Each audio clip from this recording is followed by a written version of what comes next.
Surrey, 8 minutes past 10 with Danny Pike on this Saturday morning.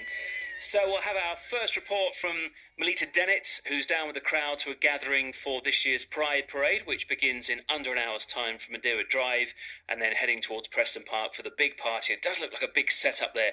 I came past it earlier, and it's going to be a big one there through the rest of the day. And let's just hear from someone who's seen a lot of changes in his life, few greater than the attitude towards being gay. This is 91-year-old George Montague from Brighton, who's an ambassador for Pride, and last weekend received a letter from David Cameron congratulating him on his campaigning work over the years. And George will, I think as ever, be part of the Pride Parade today. And he's just published a book about his life called The Oldest Gay in the Village. And with Pride on this weekend, we thought it was a good time to catch up with George and find out more about his extraordinary life. So here's some of our conversation. And firstly, I asked him about that letter from the Prime Minister. I was amazed. Addressed to me by his own handwriting, congratulated me on what I'm doing, trying to get people to be, which he helped a great deal, more gay-friendly. That's what we need to not understand homosexuality, because I used to ask people to, please try and understand. But then when I don't understand myself, why do I ask people to understand? I now say, please accept homosexuality. I didn't ask to be gay. I was born that way. So there's nothing anybody could ever do about it. Because there may be people listening right now who still can't accept or understand the feelings that you would feel and others. Yeah. Can you try and explain that to us a little bit? But it's very difficult to explain. It's just the feelings you have, that you can only feel affection and love for another male. I was married with my wife without divorcing or separating. We lived apart for 20 years, but I lived with her for 25 years, 3 children, 3 grandchildren, because you had to live a lie. It was such an aberration in those days, such a stigma attached to homosexuality. How about the changes in your life then? You said you were married then, so yes. You, because I guess the way that the law was at the time, you were not able to be openly... It's very difficult to people to understand the stigma that was against homosexuality in those days. It was just horrific. You daren't let anybody have a slightest suspicion that you were gay. And the only way you could do that was to get married. And I'm so lucky because I met a young woman. Well, she wasn't so young. She was a little bit on the shelf. She won't mind my saying that. Really? She died 16 years ago now. And I loved her. But it is impossible for a homosexual like me to be in love with a female. I loved her. I love Sunshine. I'm in love with Sunshine. Who's your civil partner now? 18 years. You've been married 18, or you've been together 18 years? Well, we've been civil partner how long? For 3, 4... As soon as we were allowed. Okay, but you've been in a relationship for 18 years. But yep. with your wife, I suppose what will perhaps people maybe think about whether you deceived her all the way through that relationship. Deceived her. Right. She knew I was gay when she married me. She was friends with my gay friends, and we talked about it. We didn't discuss homosexuality. Nobody did in those days. But I was determined to live a lie and be unhappy, which most of the time I wasn't totally happy. But on the other hand, I found so lucky. I tell people I'm the luckiest, happiest old gay man alive. How come I love so lucky to find a woman like that? She was one in a million. She could have kicked me out and take me to the cleaners. Never. She was my wife till the day she died. And I miss her. I miss her as the grandmother of my children. Of course you would. Of course you would. Your children, how did they feel about that unusual relationship between you? I always tell people a little story. When my youngest son was 18, because this is what I promised my wife, if we were lucky enough to have children, I would never leave or separate until the children were adult. And when my youngest son was 18, I think around about his birthday, we had a little meeting. I had talked to my wife and I had decided, convinced her that it would be in her interest, even in mine also, of course, for me to live apart from her. I'm sure that she would find someone, which she did. She found someone, and the last 15, 20 years of her life she was happy with another old age pensioner. They went on holiday together. They went to the meetings and dancing, which they loved. We had this little meeting, and I used a word which I've never used before. I said, "Oh, guys, I'm sorry to tell you, but your dad is gay." My daughter said, "Oh, Daddy, we've known for years." And can you give us an answer as to why that would be that it was never discussed? Well, why did nobody ever bring that up? You didn't? It was such a thing. You never mentioned it or discussed it. It was a disgusting, horrible word. Homosexuality was a disgusting, horrible aberration. And my son found a copy of the Gay News in my car, and he gave it to his mother, and his mother said, "You better talk to your father about it." So in the time you were married and you were bringing up the family until the children were adults and you could make that separation, how did you fulfill your natural urges to be with men?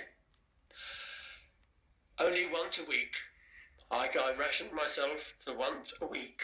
And I went out and went to a gay club or went to London sometimes. My wife knew about this, of course. So you really played a role this time. It must have been very difficult. Living a lie. You're living a lie. Do you consider that a waste of time or something that just had to be done? No. To be fair, I enjoyed being accepted as a happy husband with a happy family. It was a lie, but that was the lie you had to live. And if you did something wrong or anything, which eventually happened, it shatters the whole thing, which you're very, very careful that shouldn't happen. And George, how did your life change when eventually you were able to be open and honest with people about the sort of... As I say, I have become, over the last 25, 30 years, I have become by a long way the luckiest and happiest old gay man alive in the world. And tell me how you met your partner, Somchai. There's a special pub, fortunately, in London. If you go to a gay bar, and when you're 50, 60, 70, which I was then when I met Somchai, nearly, yes, they look at you, "What the hell are you doing here? Why don't you sit in your bar chair at home? You're not really welcome." And this is still the same today to a certain extent, but not in Brighton. Brighton is very gay-friendly everywhere. But there's this one pub in London. Shall I mention the name? Yes, of course you can. The Quebec, in Marble Arch. Mm-hmm. It is the one pub in London where if you go there when you're 70 or 80, you can talk to lovely men of 30, 40 who only like men twice their own age. And it doesn't apply to only men, ladies as well. Quite a lot of young ladies only like men as a father figure. Right. I don't know why, nobody can explain it, but just accept it. It happens, and it has happened, and it's happened now. And it's been happening, it's worked for you for nearly 20 years then? Yep. At 91, you don't look to me like you need caring for very much. You seem full of it. Yes. So you're truly partners. Yes. I mean, it doesn't... In every way. Okay. Every single way. Good. So in terms of your involvement in Pride, how's that been over the years? I felt a bit of a coward because I had come out and never came out as gay to anybody at all, except my wife knew, of course, until my mother died. The day after my mother died, I came out to all my family. I think some that were a few might have suspected or had a few suspicions, I don't know. But no, on the whole, nobody had the slightest inclination that I was gay. I managed to act in a bit of an actor, I suppose. I like acting anyway. So again, you couldn't be honest with your mother all the way through your life? Yes. How do you feel about that? Well, there's a story attached to that. There was a great friend of mine who was an eminent gentleman. He was the mayor of Maidenhead for many years, and he was charged about the time the Montague Pip Rivers case, and I got very upset. I mean, he was a great friend of mine. My mother knew I was a great friend of his, and she must have suspected. I was upset. I started to talk to her, and she said, "Darling, if one of my sons was like that, I'd rather..." He didn't tell me, and I didn't tell her. And then I got married to please her. Really. I got married to please my mother. In a way, I know you have your children to show for it, but in a way that's sad, isn't it? That you can't, the one person who you ought to be... How is it sad? The one person you ought to be really open, be able to be open with... In those days. So perhaps that's how society has changed for the better, maybe. Oh, society has changed. I can't describe how much. Pride, I assume you'll be in the parade again. Do you have a theme for this year? What's going on? acceptance of homosexuality, total acceptance of homosexuality, and let's be more friends to old age pensioners and talk, mix with old age pensioners, get them to know us, and then they'll know that we're not monsters, which some of them think we are, and that we're. Well, this is your generation you're talking about, so you need to speak to them. My generation, I know how they think. That's George Montague. Look out for him in today's Pride Parade. front cover of his book actually is him in the parade in a previous year on his mobility scooter, taken with the pavilion in the background. So George Montague, his book is The Oldest Gay in the Village, and it's out now. He'll be part of the Pride Parade today. Our reporter Melita Dennett will be following that. We'll hear from her shortly on the gathering crowds in Brighton for Pride 2014. BBC Sussex and BBC Surrey with Danny Pike, 20 past 10.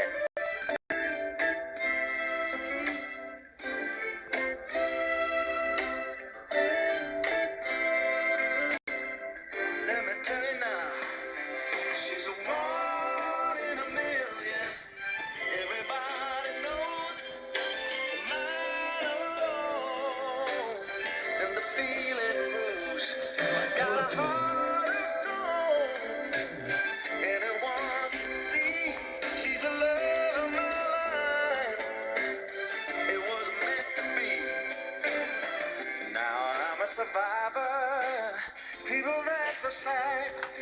I've been all over the world, and I'm still intact. I'm making up money to pay my bills, and all that really matters is she loves me still. She's a one in a million. Everybody knows.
Fine song, and his voice still sounds great. Paul Carrick on 1 in a Million on BBC Sussex and BBC Surrey. So other things you might like to do this weekend. We mentioned Pride.